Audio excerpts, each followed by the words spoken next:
Hey, good day mga ma'am sir. So another day, another release upon nga unit mga ma'am sir.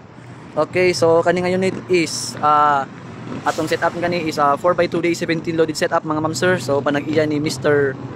Nestor and Brendon from Surala, South Cotabato. Okay. So as we can see, loaded setup siya mga ma'am sir.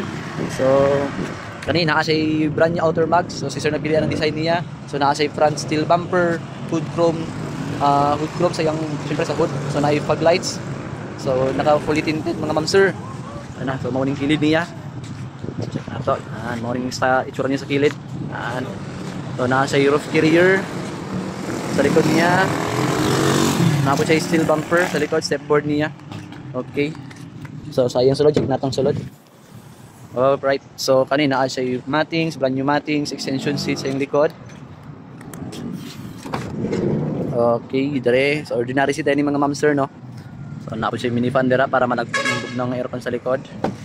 Okay, so yung tubangan, amoni. So color combination ni sir is yung interior is white and green. So pagka mint green yung kanan ni. Alright, so yung dashboard mo ni. Nasa touchscreen steering with reverse cam mga ma'am sir. So new ceiling. Okay, so power window front po ni ma'am sir. RO6A engine mga ma'am sir, non-turbo. 12 valve, syempre. So kanina yun mga ma'am sir is DA17V 4x2 loaded setup mga ma'am sir. So sa mga ganahan na mga inganing setup, no. So ayaw ka ulang ma-inquire sa atong page, no. So to be Service Garage. Have a good